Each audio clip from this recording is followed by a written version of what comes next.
Hello નમસ્કાર મિત્રો, તમારું સ્વાગત છે આપણી ચેનલમાં। આજે આપણે ધોરણ 8 પ્રકરણ નંબર 3 ચતુષ્કોણની સમજ સ્વાધ્યાય 3.3 પ્રશ્ન નંબર 6 શું છે? એક સમાંતર બાજુ ચતુષ્કોણના 5 પાસેના ખૂણાની એક જોડના ખૂણા સમાન। જો મિત્રો 5 પાસેના ખૂણા કીધા, આ ખાસ યાદ રાખવાનું, 5 પાસેના। જો ચતુષ્કોણના બધા જ ખૂણાના માપ શોધો। તો મિત્રો પહેલા આપણે એક ચતુષ્કોણ દોરી દઈએ।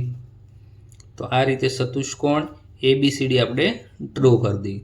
તો આ ચતુષ્કોણ ABCD કરી દીધો। એ અહીંયા આપણે એ નામ આપી દઈએ, અહીંયા બી નામ આપી દઈએ, અહીંયા સી આપી દઈએ અને આ ખૂણાને આપણે કહી દઈએ ડી થઈ ગઈ। હવે 5 પાસેના ખૂણાના માપ સમાન કીધા, તો આપણે પહેલા ધાર લઈએ। ધારો કે દરેક ખૂણાનું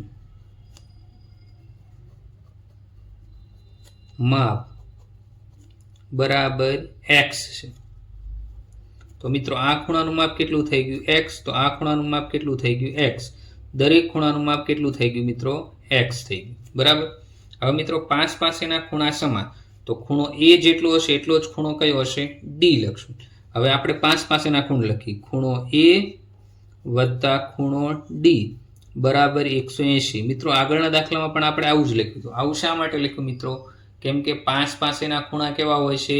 પૂરક હોય। તો અહીંયા હું લખી દઉં, 5 પાસેના ખૂણા કેવા હોય છે મિત્રો? પૂરક હોય। કેવા હોય છે? પૂરક।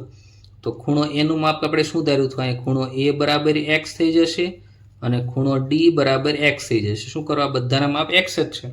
હવે a ની કિંમત કેટલી છે? x વત્તા d ની કિંમત x, બેનો સરવાળો 180। હવે x વત્તા x એટલે કેટલા થઈ ગયા મિત્રો? 2x થઈ ગયા। તો 2x બરાબર 180। તો x બરાબર શું મળશે મિત્રો? 180/2। હવે 180 ને 2 વડે ભાગો તો x ની કિંમત આપણે કેટલી મળી ગઈ? 90 અંશ મળી ગઈ। તો મિત્રો હવે દરેક ખૂણાનું માપ આપણે કેટલું મળી જશે? 90 અંશ। તેથી ખૂણો a બરાબર x બરાબર 90। તેથી ખૂણો d બરાબર x હતો, તો એ પણ શું થઈ ગયો? 90 થઈ ગયું। હવે મિત્રો આ બધા x ની વેલ્યુ આપણે ખબર પડી કે 90 આવી ગઈ, પણ આપણે દાખલો ગણવો હોય તો આપણે શું ગણશું? ખૂણો a જેટલો હશે એટલો જ ખૂણો c હશે, ખૂણો d હશે એટલો જ ખૂણો b હશે। શા માટે મિત્રો? સામ સામેના ખૂણા કેવા હોય? સમાન। તો આપણે લખશું ખૂણો a બરાબર ખૂણો c અને ખૂણો d બરાબર ખૂણો b। હવે કારણ આપણે કૌંસમાં લખી, તો શું લખશું? સમાંતર બાજુ ચતુષ્કોણમાં સામ સામેના ખૂણા કેવા હોય? સમાન હોય। ખૂણા કેવા હોય છે?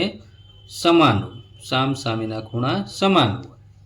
તો આપણે લખી શકશું, તેથી ખૂણો a બરાબર ખૂણો c। ખૂણા a નું માપ 90 હતું, તો c નું માપ કેવું થશે? 90 થશે। ખૂણો b નું માપ કેવું હતું? ખૂણો d નું માપ કેવું હતું? બરાબર ખૂણો b। શા માટે?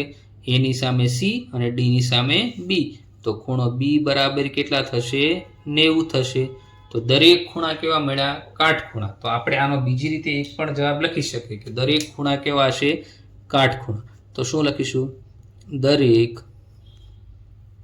ખૂણા કેવા છે? કાટખૂણા છે। અથવા શું લખી શકીએ આપણે? કાટકોણ પણ લખી શકીએ, કાટકોણ છે। તો પ્રશ્ન નંબર 7 શું છે મિત્રો? આકૃતિમાં એક સમાંતર બાજુ ચતુષ્કોણ HOPE। તો મિત્રો HOPE દર્શાવેલ છે। x y z ખૂણાના માપ શોધો। તો ખૂણો x y અને z ના માપ શોધો। કયા ગુણધર્મનો ઉપયોગ કર્યો છે તે પણ સમજાવવાનો છે। તો મિત્રો પહેલા આપણે લખી લઈએ ચતુષ્કોણ કયો છે? ચતુષ્કોણ સમાંતર બાજુ ચતુષ્કોણ HOPE છે। તો HOPE લખી દીધો।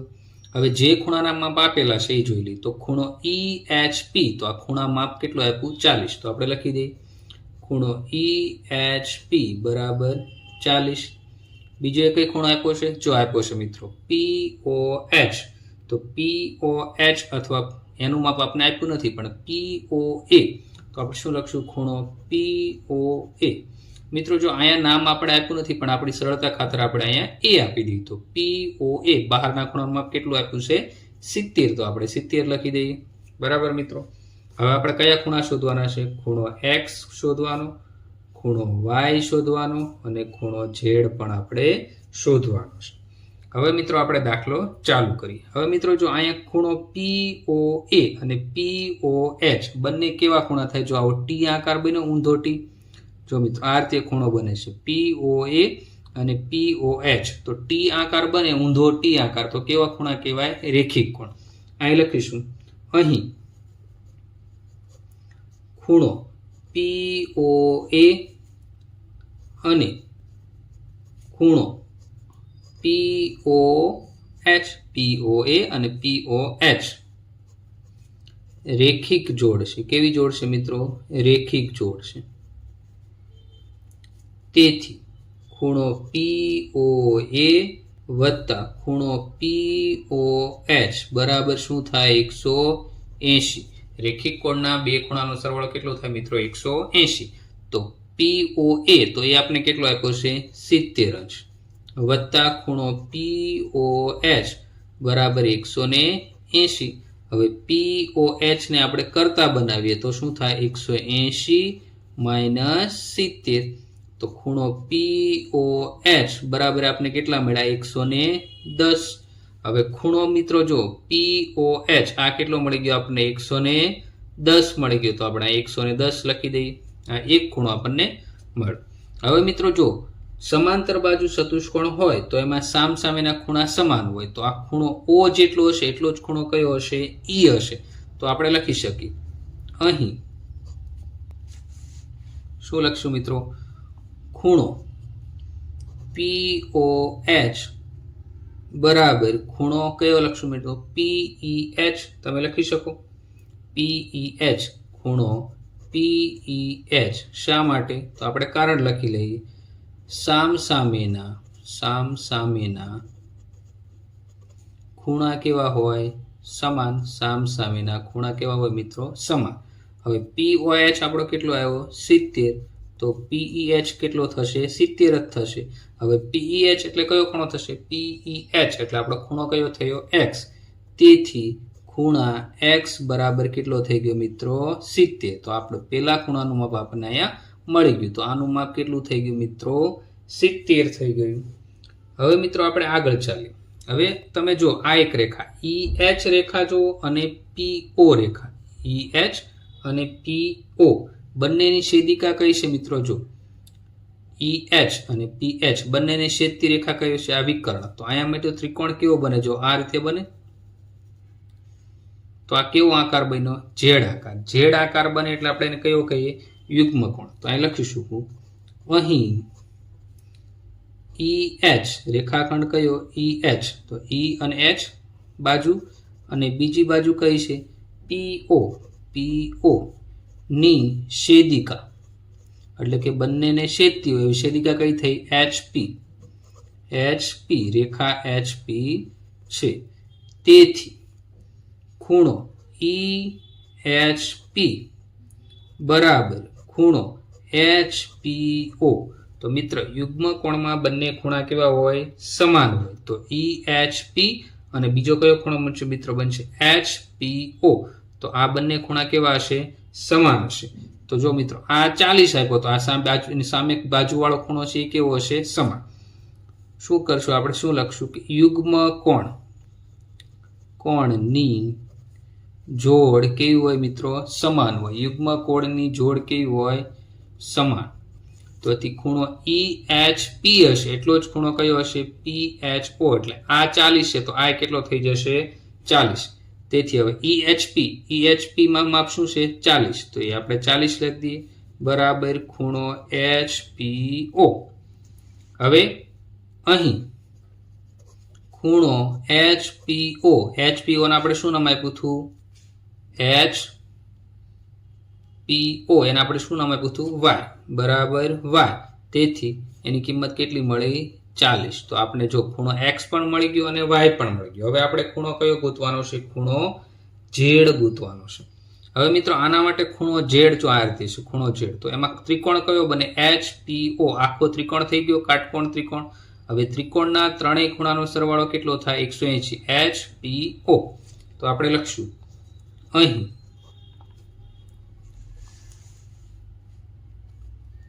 HPO ત્રિકોણ કયો બન્યો? HPO ત્રિકોણના ત્રણેય ખૂણાનો સરવાળો કેટલો થાય? 180. તો આપણે લખી દઈએ ત્રિકોણ HPO માં. હવે HPO માં આપણે શું કરવાનું છે? ત્રણેય ત્રિકોણ બતાવવાનું. તો ત્રિકોણ HPO વત્તા ખૂણો POH વત્તા ખૂણો OHP બરાબર 180. શા માટે?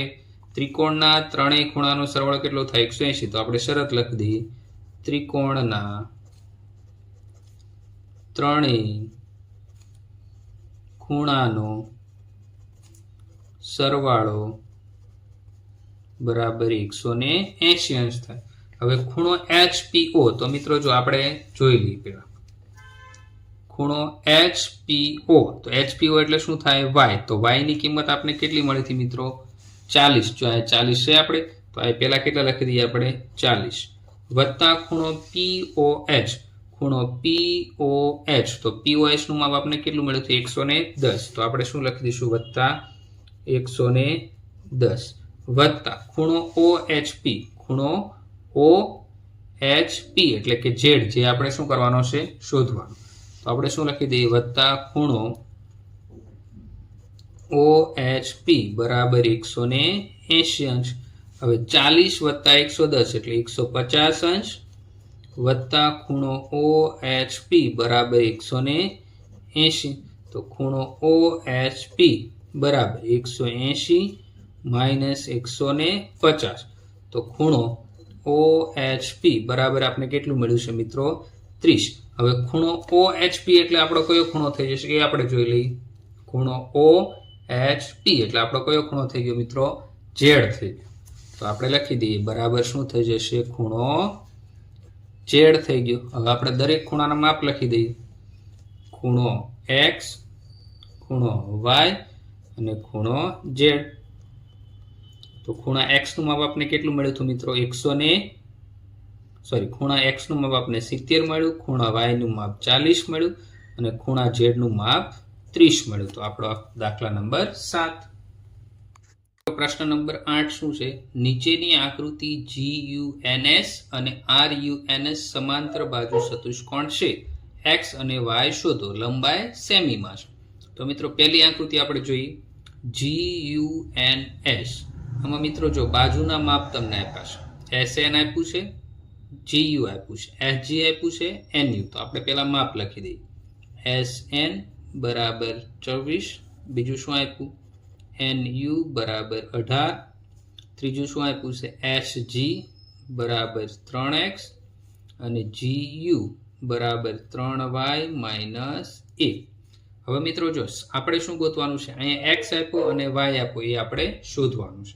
તો મિત્રો સમાંતર બાજુ ચતુષ્કોણમાં સામસામેની બાજુના માપ કેવા હોય? સરખા હોય. તો આપણે લખી શકું કે ચતુષ્કોણ S અથવા આપણે G થી ચાલુ કરી GUNS એ સમાંતર બાજુ ચતુષ્કોણ છે. તેથી સામસામેની બાજુ કેવી હોય? સમાન હોય. બાજુ સમાન હોય છે. તેથી હવે આપણે શું કરી દઈએ? આ બે ભાગ કરી દઈએ. તેથી SN હશે એટલું જ કયું હશે? GU હશે. અને SG જેટલું હશે, SN ની સામેની બાજુ કઈ છે? GU. અને HG હશે એટલું જ કયું હશે? NU. બરાબર.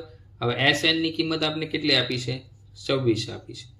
GU ની કિંમત કેટલી આપી? 3y minus 1. પહેલા આપણે આનું સોલ્યુશન કરી દઈએ. હવે આ -1 છે સામેની બાજુ એટલે કેવા થઈ જશે? પ્લસ. તો 26 વત્તા 1 બરાબર શું થઈ જશે? 3y.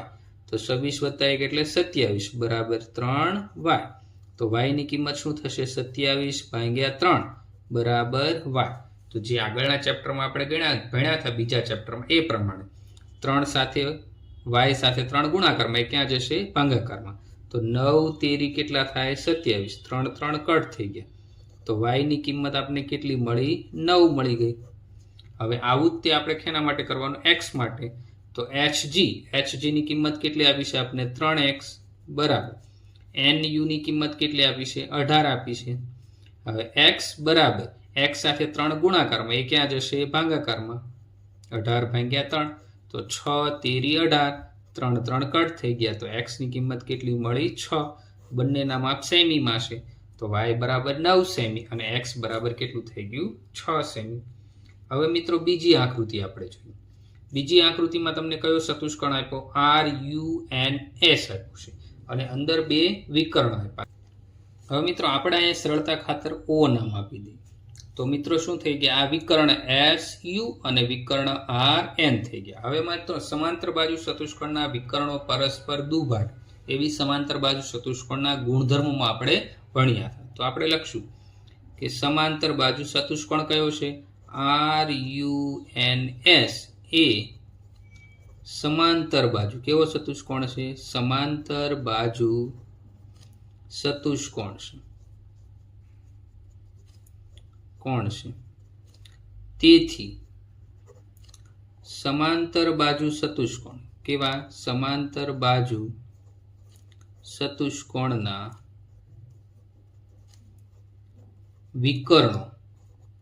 વિકર્ણો પરસ્પર દુભાગે છે.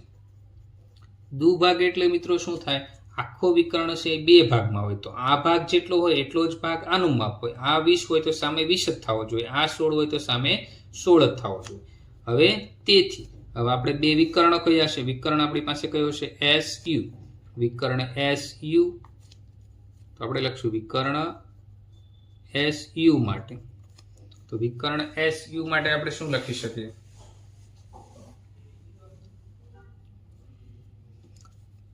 તો જેટલો ભાગ SO હશે એટલો જ ભાગ કયો હશે મિત્રો OU હશે. SO આપણને કેટલો આપ્યો છે 20 આપ્યો છે. OU ની કિંમત કેટલી આપી છે આપણે y + 7 આપ્યું. તો શું થશે, આ 7 પ્લસ છે સામેની બાજુ એટલે માઇનસ, તો 20 - 7 બરાબર y. તો y ની કિંમત કેટલી થશે મિત્રો 13 મળી જશે. તો y બરાબર કેટલું મળ્યું 13 મળ્યું. હવે આ રીતે આપણે બીજો વિકર્ણ જોયું. તો વિકર્ણ કયો છે આપણી પાસે, વિકર્ણ NR માટે.